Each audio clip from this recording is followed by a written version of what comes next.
কে দিল পীড়িতের বেড়া লিচুর বাগানে। সোশ্যাল মিডিয়ায় তুমুল আলোচনা সমালোচনার জন্ম দিয়েছে সম্প্রতি রিলিজ পাওয়া লিচুর বাগানে গানটিতে শাকিব খানের সাথে পারফর্ম করেছেন সাবিলা নূর। লোক সংস্কৃতির অন্যতম অনুষঙ্গ ঘাটু গানের লাইনের সাথে ফিউশন হয়েছে মডার্ন সুর ও কথার। কিন্তু এক সময় ঘাটু গানের প্রচলন থাকলেও ধীরে ধীরে তা প্রায় বিলুপ্ত। কিন্তু এই বিলুপ্তির পেছনে আছে বিভীষিকাময় অধ্যায়।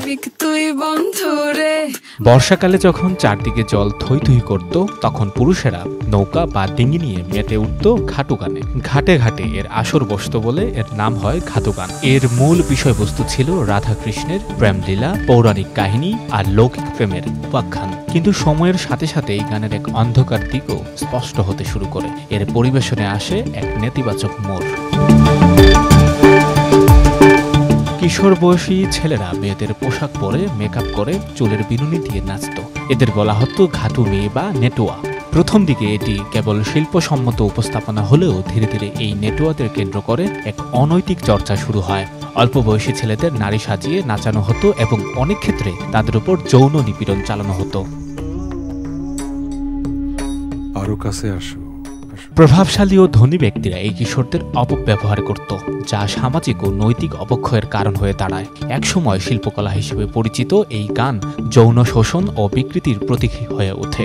ঘাটু গানের এই নেতিবাচক দিকই এর বিলুপ্তির প্রধান কারণ। হুমায়ুন আহমেদের ঘেটুপুত্র কমলা সিনেমায়ও একজন ঘেটুর জীবনের নানা দিক দেখতে পাওয়া যায়।